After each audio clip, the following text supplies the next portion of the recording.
The Lavender Evening Dress.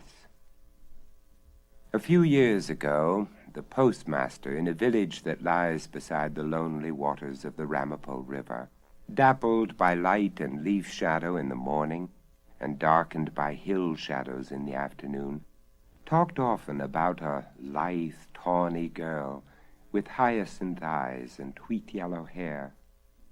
He was a sophisticated gentleman, traveled and urbane, a member of a distinguished family in those parts.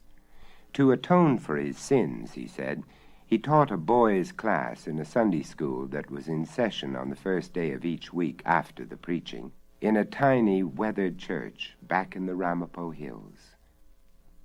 From the summits of those hills, on a clear day washed by recent rain, the slim gray towers on Manhattan Island seemed to advance into sight and hang like figures long ago worked into the tapestry on the old blue sky wall. None of the boys in the Sunday school had ever entered the city on the horizon, and only a few of them had been to Hilburn or Sloatsburg in York State or any of the New Jersey towns to the west.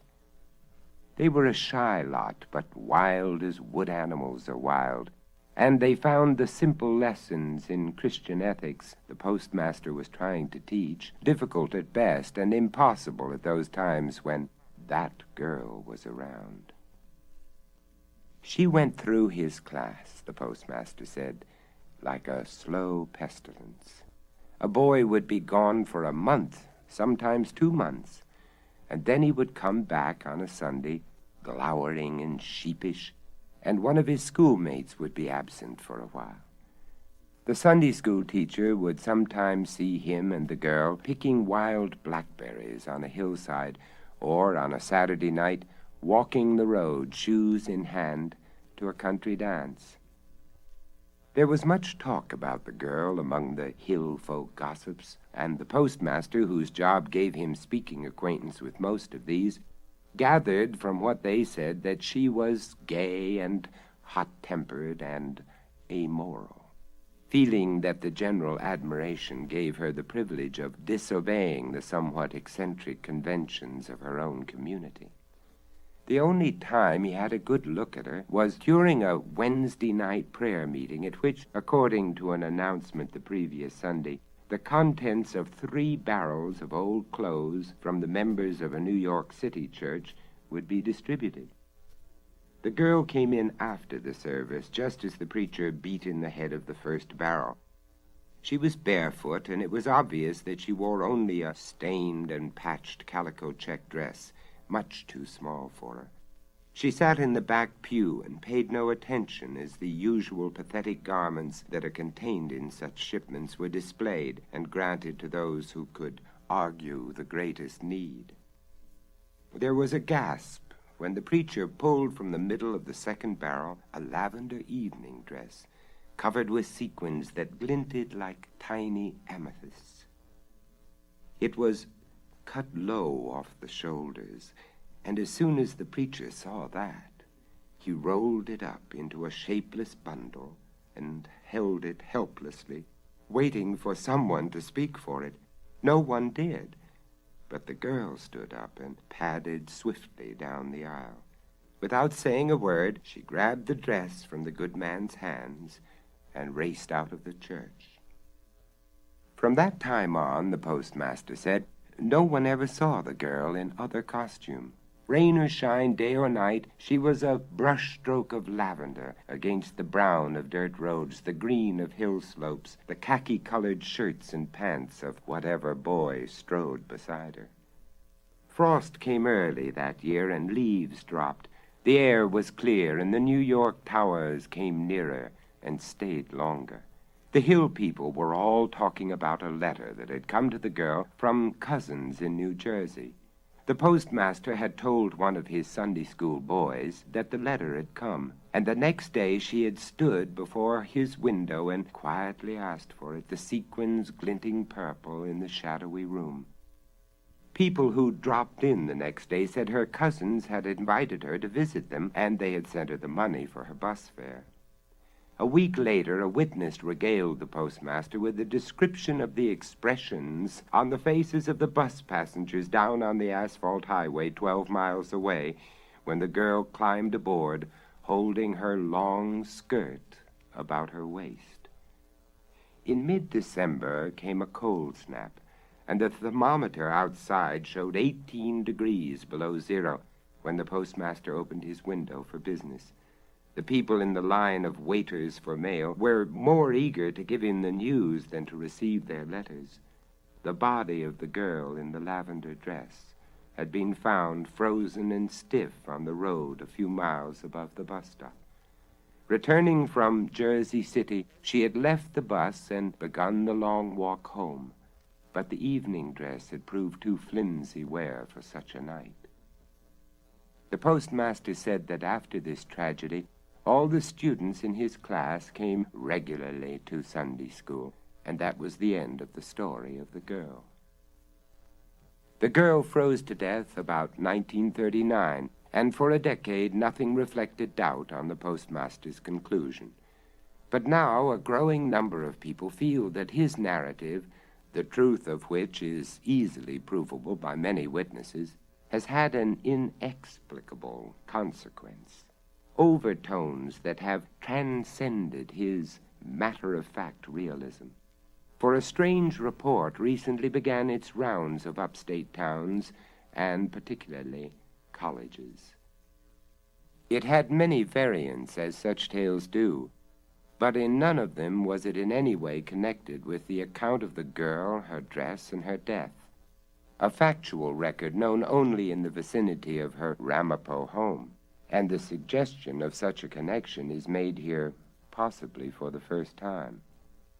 As I heard it, 2 Hamilton College juniors, motoring to a dance at Tuxedo Park after sunset of a warm Indian summer Saturday on the road that runs through the valley of the little Ramapo River, saw a girl waiting. She was wearing a party dress the color of the mist rising above the dark water of the stream, and her hair was the color of ripe wheat. The boys stopped their car and asked the girl if they could take her in the direction she was going. She eagerly seated herself between them and asked if they were going to the square dance at Sterling Furnace. The thin, tanned face with high cheekbones, the yellow hair, the flashing smile, the quicksilver quality of her gestures enchanted the boys, and it was soon a matter of amused debate whether they would go along with her to Sterling Furnace or she would accompany them to the dance at Tuxedo. The majority won, and the boys were soon presenting their new friend to the young couple who were their hosts at the park. "Call me Lavender," she said to them. "It's my nickname because I always wear that color." After an evening in which the girl, quiet and smiling, made a most favorable impression by her dancing, drifting dreamily through the waltzes in a sparkling cloud of lavender sequins, stepping more adeptly than any of the other dancers through the complications of revived square dances, Money Musk, Hull's Victory, Nellie Gray, the boys took her out to their car for the ride home. She said that she was cold, and one of them doffed his tweed topcoat and helped her into it. They were both shocked into cliches of courtesy when, after gaily directing the driver through dusty woodland roads, she finally bade him stop before a shack so dilapidated that it would have seemed deserted had it not been for a ragged lace curtain over the small window in the door. After promising to see them again soon, she waved good night, standing beside the road until they had turned around and rolled away. They were almost in Tuxedo before the chill air made the coatless one realize that he had forgotten to reclaim his property, and they decided to return for it on their way back to college the next day. The afternoon was clear and sunny when, after considerable difficulty in finding the shack, the boys knocked on the door with the ragged lace curtain over the window. A decrepit, white-haired woman answered the door and peered at them out of piercing blue eyes when they asked for Lavender. "Old friends of hers?" she asked. And the boys, fearing to get the girl into the bad graces of her family by telling the truth about their adventure of the day before, said yes, they were old friends. "Then ye couldn't have heard she's dead," said the woman. "Been in the graveyard down the road for near 10 years. Horrified, the boys protested that this was not the girl they meant, that they were trying to find someone they had seen the previous evening. "Nobody else of that name's ever lived around here," said the woman. "'Twarn't her real name anyway. Her pa named her Lily when she was born. Some folks used to call her Lavender on account of the pretty dress she wore all the time. She was buried in it." The boys once more turned about and started for the paved highway. 100 yards down the road, the driver jammed on the brakes. "There's the graveyard," he said, pointing to a few weathered stones standing in bright sunlight in an open field overgrown with weeds. "And just for the heck of it, I'm going over there." They found the stone, a little one marked Lily, and on the curving mound in front of it, neatly folded, the tweed topcoat. Bond of Reunion. 6 good companions vowed one end of summer night that they would sometime come back to Pascagoula. They had parted in many another September, knowing that in June they would be together again beside Mississippi's Gulf waters. Now they were possessed by the youthful mood of perhaps never again, as their driftwood fire lighted the weathered pillars of the house behind them and the line of shore ahead where dark ripples winked on the white sand. The 4 girls had been childhood neighbors and close friends in New Orleans. 2 of them would be graduating from college in the spring, and there would be no more long, sun-drenched vacations at the rambling seaside house of Jane's mother. The 2 boys were brothers, Bud and Jimmy, and they had grown up in Pascagoula, helping the widowed mother with her pecan orchards and running wild in the moss-hung woods and along the Gulf Coast bayous. "It won't take," said Jimmy, youngest of the party, "unless each one of us leaves something he likes behind him. Then we can be sure there'll be a time when we can all be back to tell each other all that's happened to us since we went away." "Oh, what do you like most of all?" said Bud, laughing, knowing what his brother's answer would be. "The sparrows," said Jimmy promptly, and all looked for the black outline of his catboat rocking at her mooring just offshore. "It's funny," said Elizabeth thoughtfully, "but I never think of the sparrow as belonging to anybody. She's more like one of us, the 7th one. We've sailed her over every inch of water in miles and miles. She's taken us swimming every summer day since we were infants. We all love her so much. Well, almost as much as Jimmy does."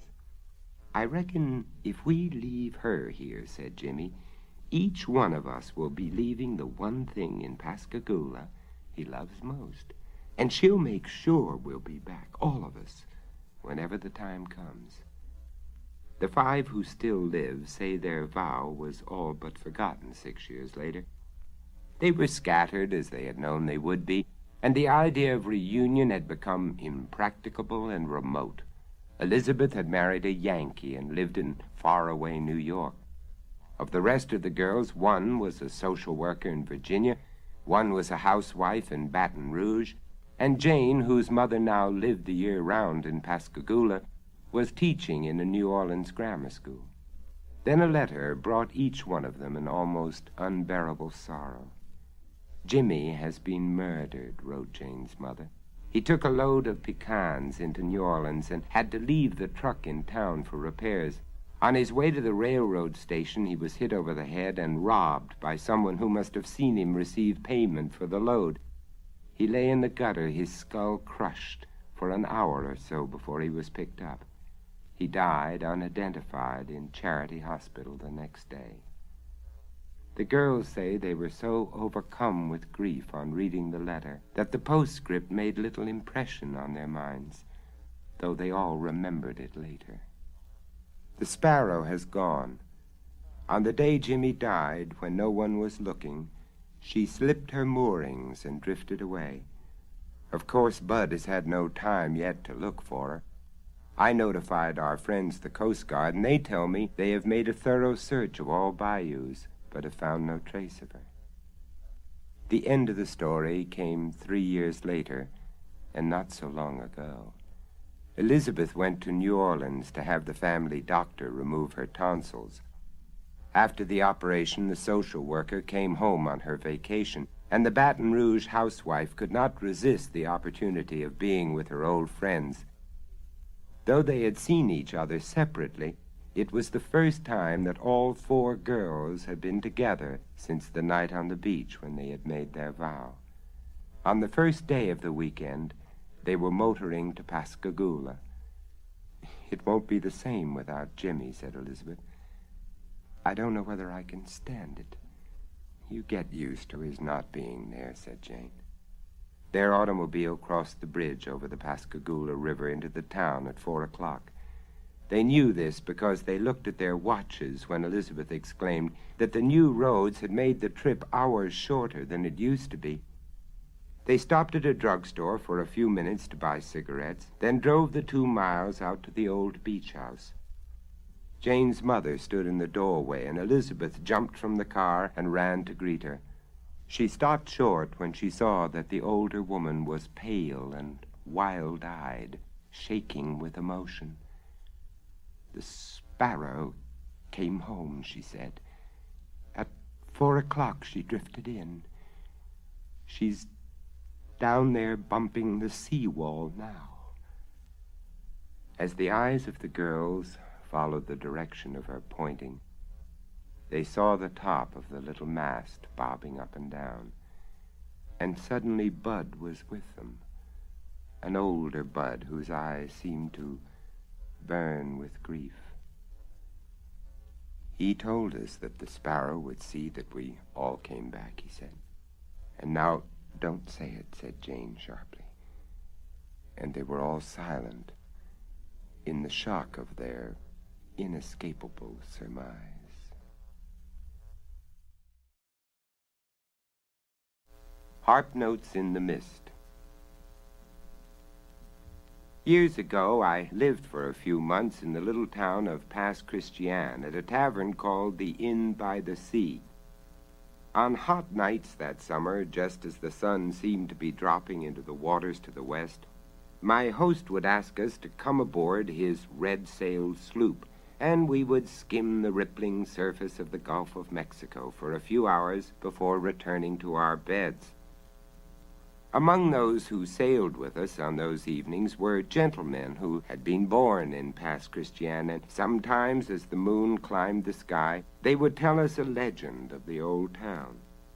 They said that when their great-grandfathers were young, the whole populace was awakened on a foggy night by a strange reddish glare far out on the Gulf. Voices called through the streets, urging the young men to launch their boats and go to the rescue of a ship burning on the horizon. Out into the misty darkness the boats sped, guided by the orange flames in the distance. As they neared their goal, the crews heard music drifting over the still black water. To their incredulous ears came the sound of harp notes, and a melody that one of the elder rowers recognized as an ancient Portuguese love song. It seemed to come from the very heart of the flames. When the leading boat was so near that those in it could hear the crackle of the racing fire, there was a sudden explosion, and the ship went down, leaving only a few charred timbers floating on the water. The would-be rescuers circled about, but found no survivors. Shocked by the tragedy, they returned to the shore, and there, to their surprise, they came upon a beached lifeboat in which the captain of the ship and 4 of his men had made their escape. The captain was a handsome young man, genial and charming, and he made so favorable an impression on the hospitable folk of Pass Christian that they welcomed him to their homes, gave parties in his honor, and urged him to give up the sea and live among them. The captain told them that he was touched by their warm welcome, and before long he announced that he would accede to their entreaties. A month later he bought a plantation of many acres. The windows of its pillared big house looked out upon the Gulf. Here he lived in luxury, attended by the 4 men who had been his companions. It was said that he had paid for his new property in golden Brazilian coins. All went well with the captain for more than a year. He bought a number of slaves, and he gave such elaborate parties that he became the leading social figure of the aristocratic little town. Then a visitor from New Orleans arrived at one of the neighboring mansions and almost immediately died of yellow fever, which had been raging in his native city. Soon the dread disease was spreading over Pass Christian, and among its many victims was one of the captain's 4 accomplices. The doctor who attended the unfortunate man found him out of his mind with fever and heard him confess a horrible crime.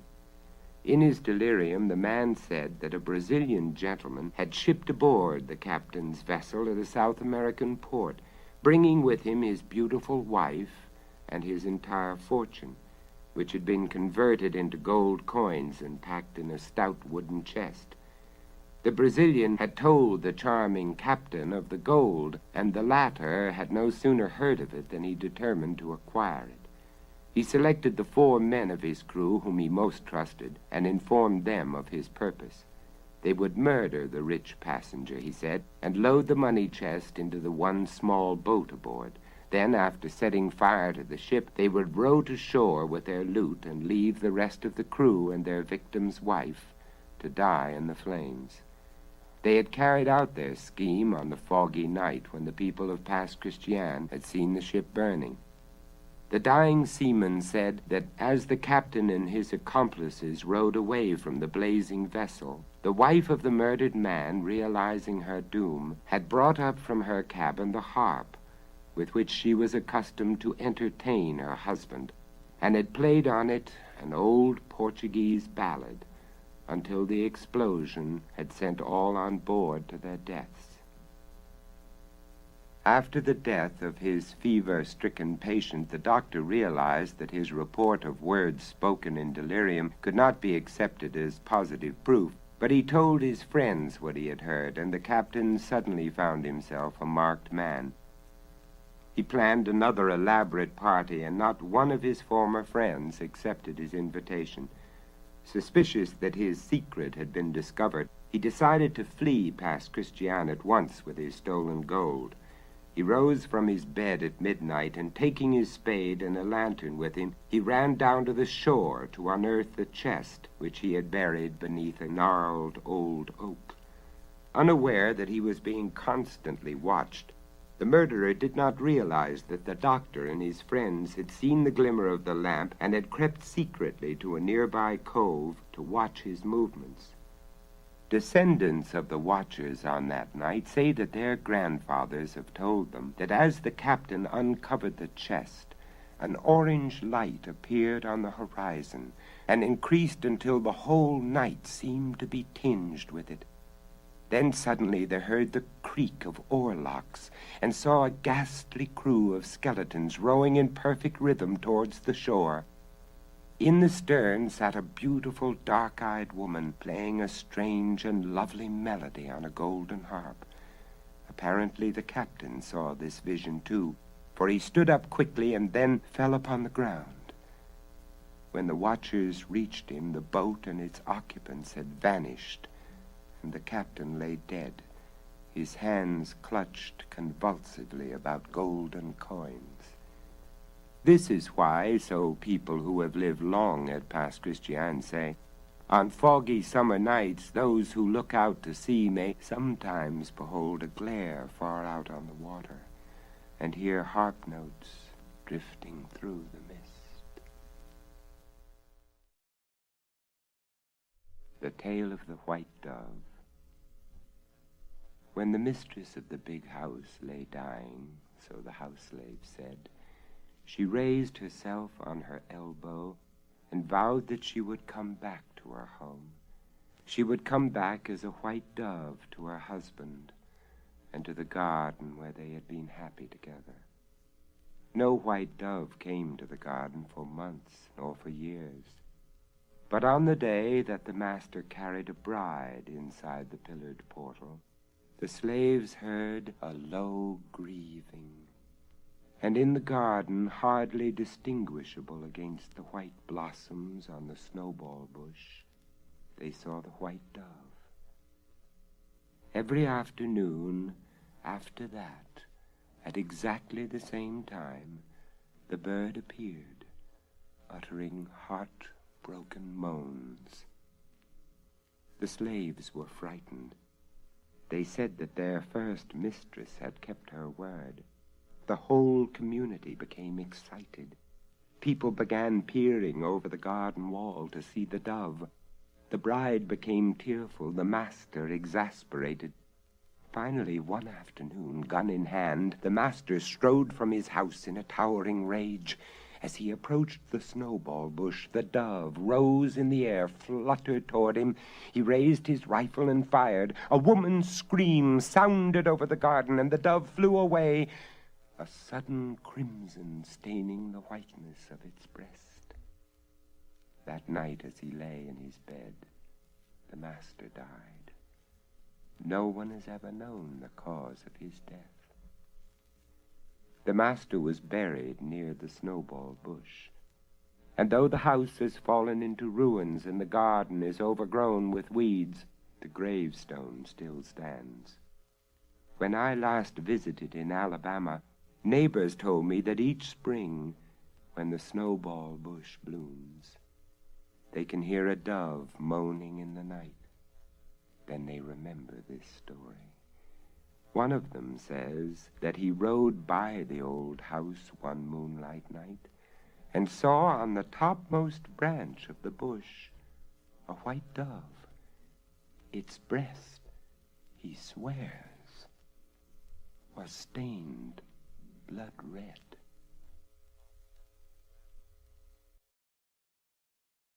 Magic candle to find treasure.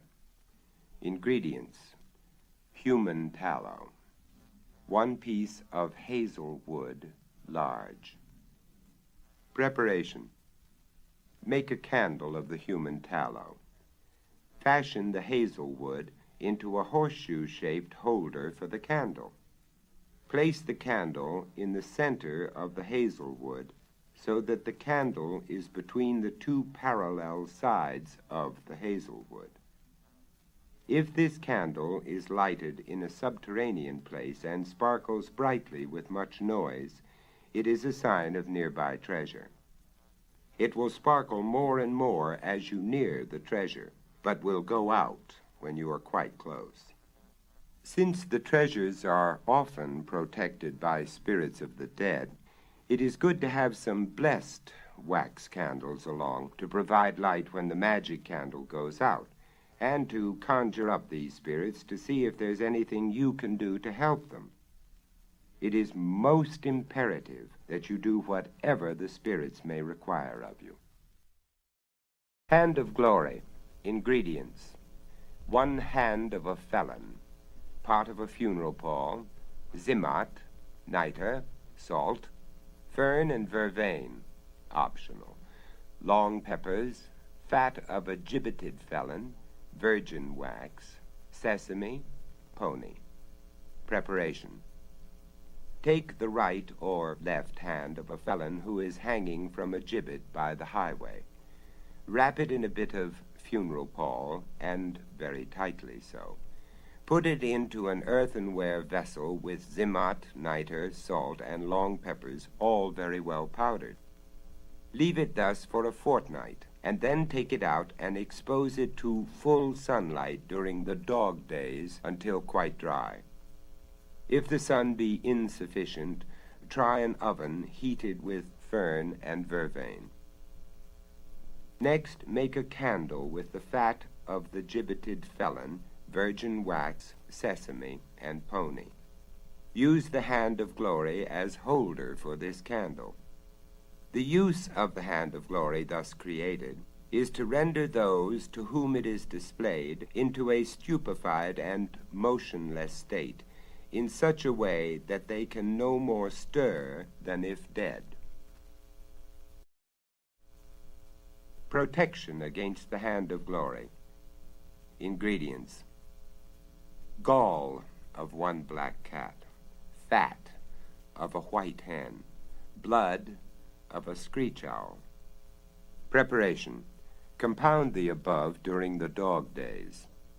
Rub the threshold or other parts of the house where entry may be made with this unguent, and you will be safe. The Ghostly Hand of Spital House. George Alderson owned the English inn called Spital House some 200 years ago. It perched high on Stainmoor in Yorkshire's North Riding. What with iron bars at the windows, walls a foot thick, and steep stone steps leading to the oak door, chained and bolted inside, Spital House looked more like a fortress than an inn.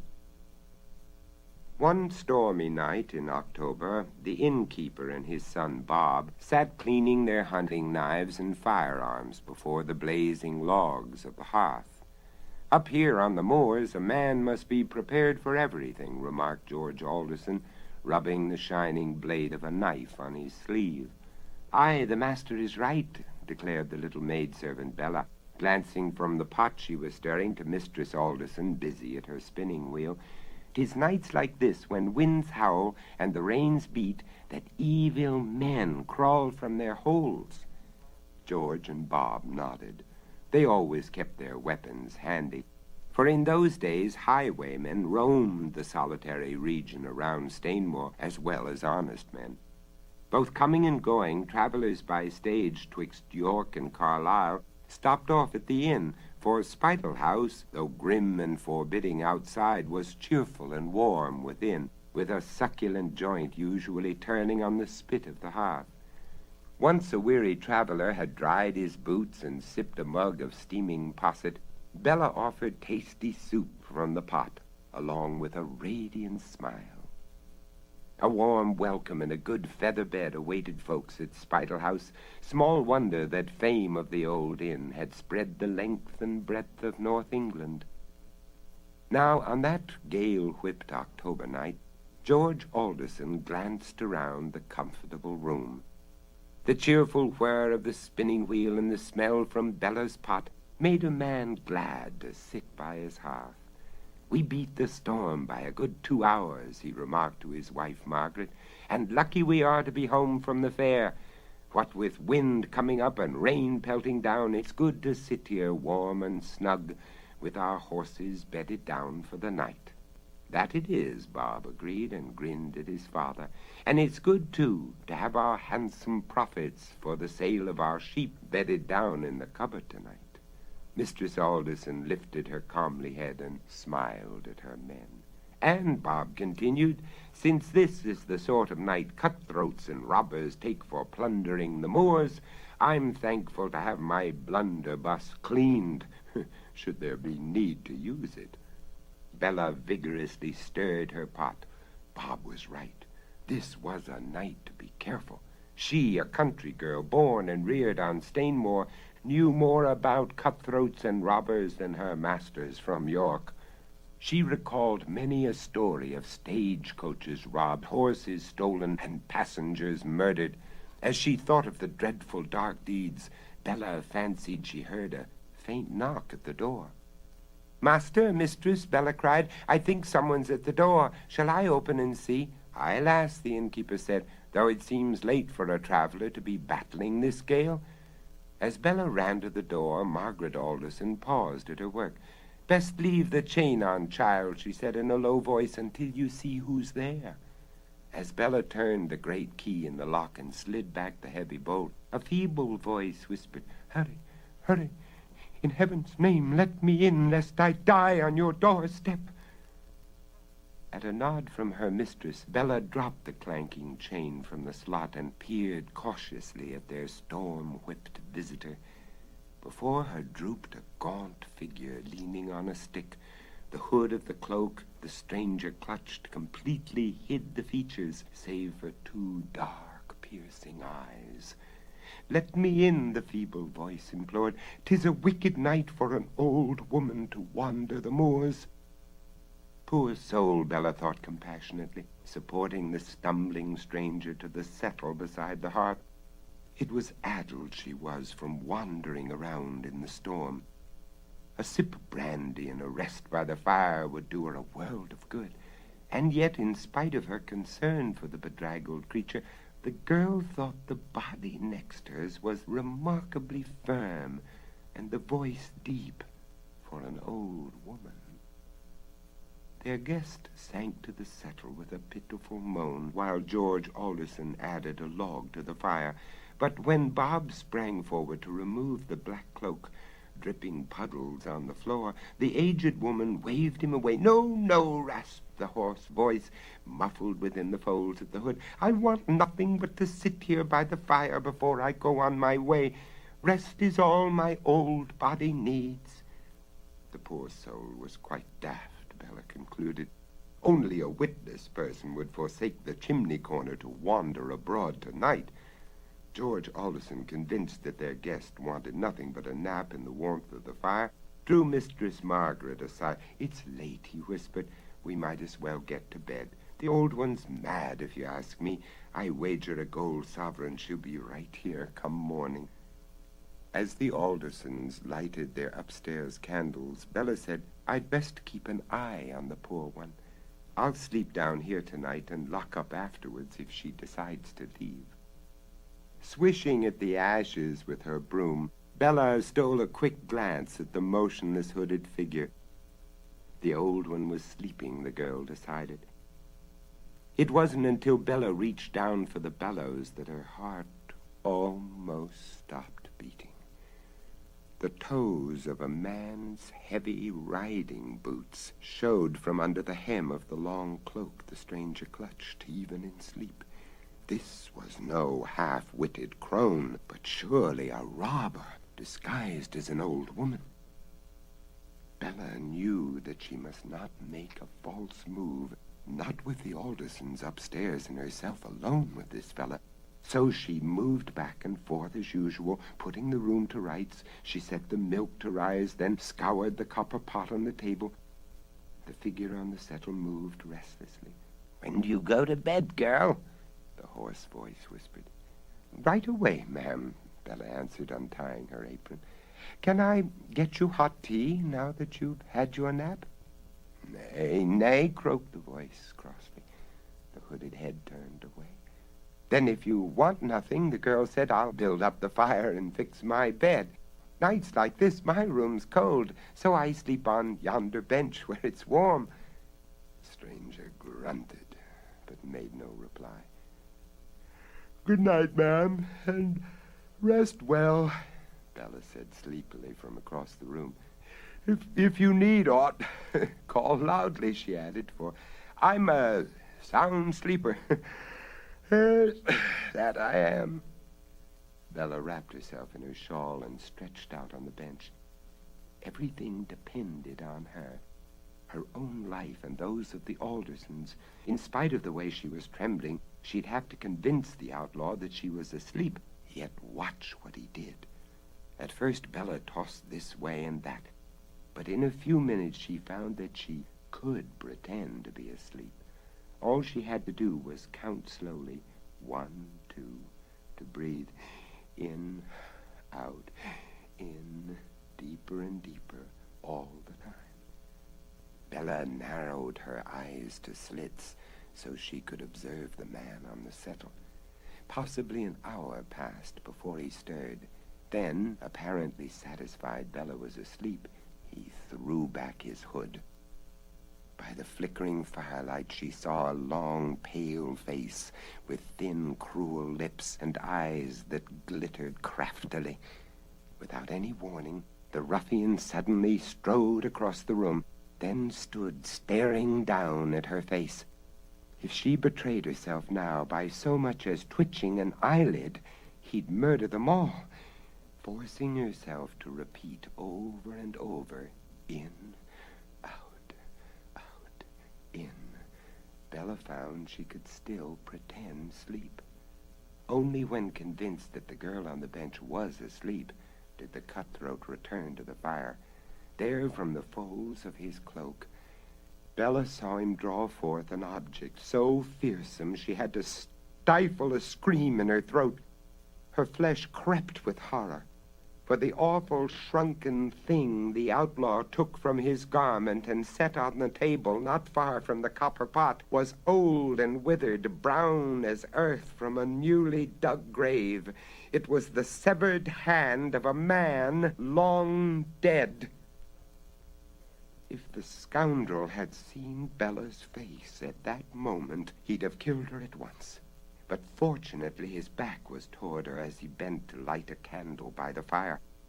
When he turned about, Bella managed to breathe more heavily than before. Glancing sharply at her face, the man thrust the candle into the half-open palm of the hand and began to chant what sounded like a magic spell. Lock those who sleep in slumber deep, and yet more deep, O withered hand, show us the spoil, direct your light to treasure bright, help our waiting robber band, lead us to spoil this stormy night. When the words ceased, Bella took care not to slacken her breathing.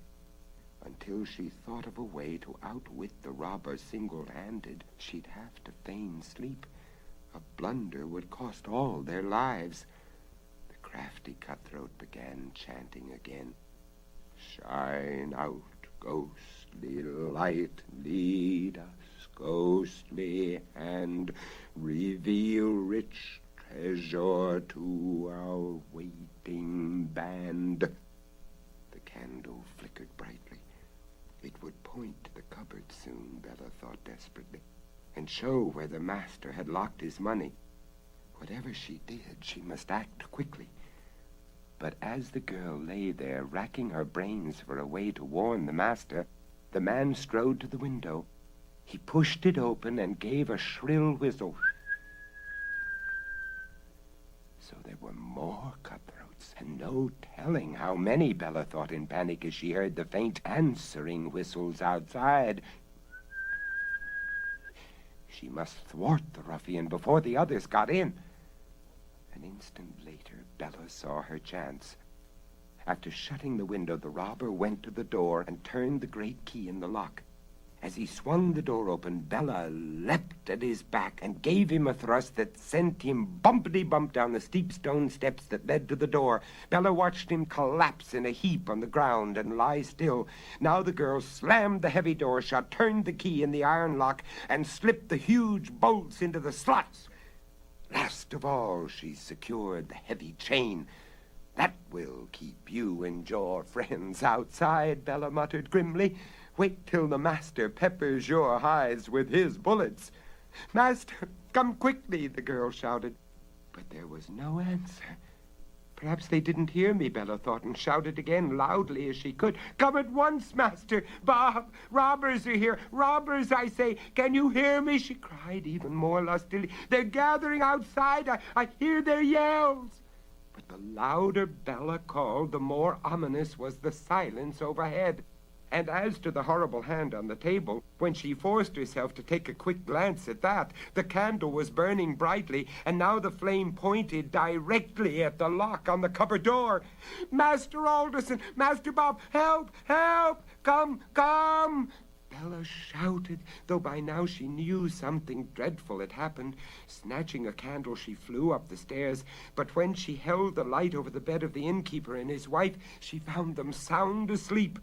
The girl shook them and called out loudly. She even shouted into their ears, but she couldn't rouse the sleeping couple. Oh, dear heaven, what is the matter? Bella sobbed desperately, for by now the robbers were beating at the door. Bella ran to Bob's room, but the youth was sound asleep. It was only after she had doused his face with cold water, dragged him from bed by the feet, and still he slept. that she remembered the robber's spell.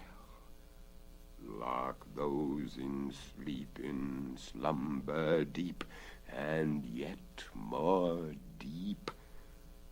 The ghostly hand and its evil magic. Bella exclaimed, anguished tears on her cheek. If I can't find a way to break the spell, we are lost. The robbers will kill us all. Without losing another moment, Bella darted for the stairs.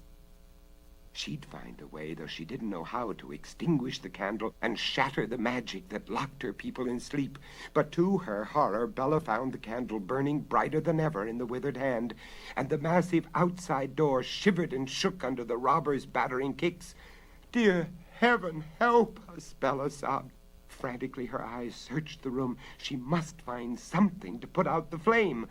Outside, the robbers bellowed, "Let us in, witless one, if you know what's good for you. Open the door before we sliver it to kindling wood. And as for you," the voices muttered, threatening and low, "if you don't open at once, we'll slice you up as you slice a mutton joint, and then we'll chop you to mincemeat," roared another voice. One that Bella recognized as belonging to the ruffian she'd kicked outside. He'd come too. The girl shuddered as the voice continued. "The others are sleeping a sleep from which they won't waken. They can't help you." Thump, bang, thud, crash! Bella blanched with terror as the furious blows made the copper pot on the table jump. The copper pot! Perhaps she could extinguish the candle with that. In desperation, Bella grabbed the pot and turned it over the candle and the dreaded withered hand. Almost immediately, the candle spluttered, then sizzled and sighed. But the hand under the pot flopped so, to hold it down took all of Bella's strength. "Master, Bob, get up! The robbers are here!" Bella shouted. But now there was no need to rouse the men, for almost before she'd opened her mouth, she heard running feet overhead. Then a window slammed, weapons rattled on the floor. Bella wept with relief. She'd broken the spell, but the hand still jumped and rattled under the kettle. "You down there!" Bella heard George Alderson thunder. Get gone at once, before every man finds a hole in his skull!" Warning shots followed, then curses, threats. And in the midst of hammerings and poundings that frightened Bella half to death, there were screams and groans. As the ruckus raged on, she held down the pot, sick with fear lest the thing pop out. Only heaven knew what more power it had. She would take no chances in allowing it to get free. At the height of the battle, Bella heard the familiar voice shout, "We'll leave to the last man if you'll give us the ghostly hand." "And that's likely," Bella muttered, pressing down so her arms ached, for the hand under the pot gave a sudden, wild flop. But the girl grinned when she heard Bob bawl, "This is what I'll give you!" Then followed a blast of bullets and screams of pain. In the ensuing silence, limping footsteps dragged away. Now George Alderson shouted from overhead, Bella, are you all right?" He leapt downstairs with Bob at his heels. "Child, where are you?" He kept calling. "Are you safe?" "Never better, Master," Bella called back, though she still shook all over. "I'm safe, but please, can Master Bob fetch the parson at once?" "What in the world?" asked the innkeeper, stopping short at sight of the pale girl holding down the pot on the table. "It's the ghostly hand," said Bella, nodding toward the overturned pot. "It's still now, but I'd best hold on until the parson comes." With the Aldersons about her, Bella related the terrible events of the night.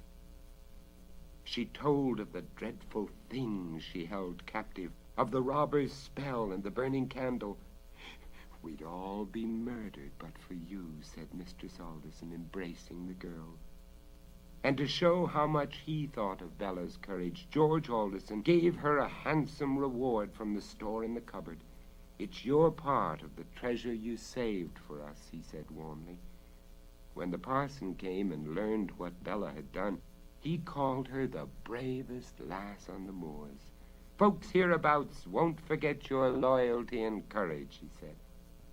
After he'd carried away the ghostly hand, he committed the wretched thing to God's care, with prayers of remembrance for the man to whom it belonged. And once the parson laid the severed member to rest in holy ground, people say, no one saw the ghostly hand again. To this day, Spital House stands high on Stainmore. On cold nights in October, winds still tear at the ancient tiles on the roof. Rain rattles the window panes. Yet since Bella routed the highwaymen close to 200 years ago, there's never been a robber bold enough to steal treasure from the cupboard of the old hostelry. The Leg of Gold. There was a rich lord who had a proud young wife on whom he lavished beautiful clothes and handsome jewelry. And one day, as she came rustling down to dinner in her long satin gown, she caught the heel of her silver shoe in the hem of her skirt, tumbled from top to bottom of the staircase, and broke her leg in 7 places.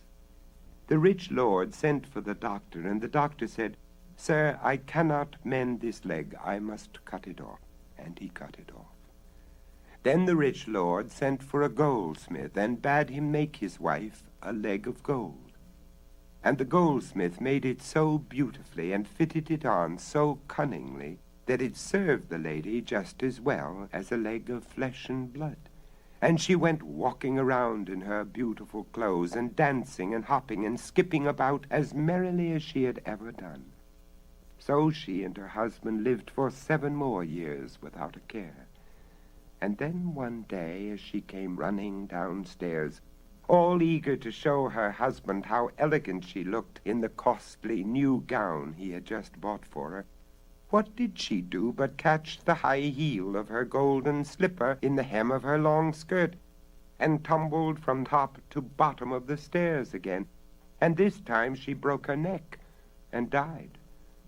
The Lord had her buried, gold leg and all, in a handsome grave, and put his whole household into expensive mourning. In particular, he dressed up his valet in black satin, and the valet preened himself before the glass and thought, "How handsome I am," for he was a very conceited young fellow.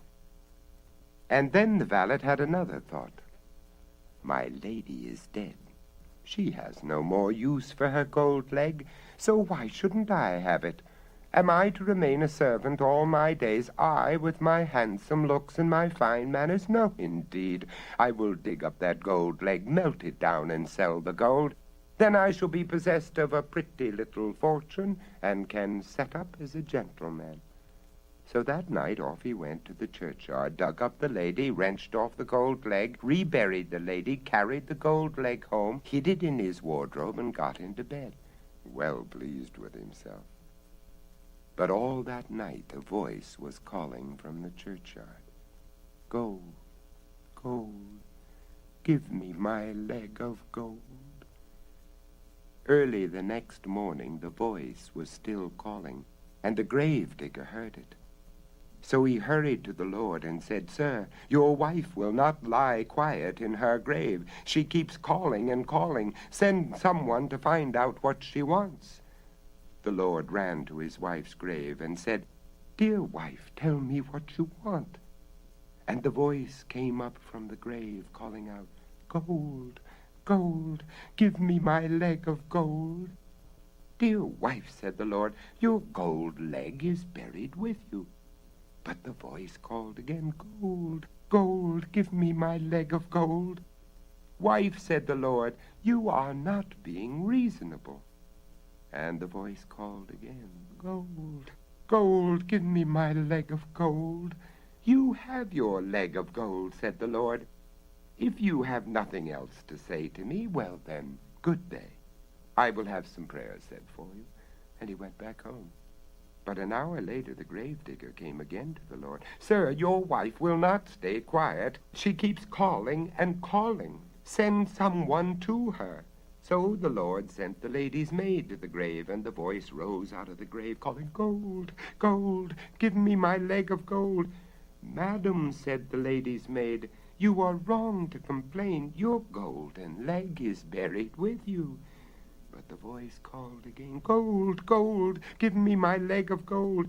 "Madam," said the lady's maid, "is this reasonable? If you have no more to say, I will wish you good morning. Your husband will have some prayers said for you." And she went back to the house. But an hour later the gravedigger came to the Lord again. "Sir, your wife will not stay quiet. She is calling louder than ever. Send someone to her, I pray you." And the Lord said to his valet, "Go you to the grave and see if you can quiet her." The valet began to tremble. "Master, I dare not go." "Do as you are told. Go, you coward." "Master, I dare not." Go, or I will shoot you." So the valet went, shivering and shaking. And as he went, he heard the voice from the churchyard calling out louder and louder, "Gold, gold, give me my leg of gold." So he came to the side of the grave, and his legs bowed under him. "Madam," he whimpered, "what do you want?" "It is you that I want," screamed the voice. And the lady came up from the grave, took hold of the valet, dragged him under the ground, and ate him up.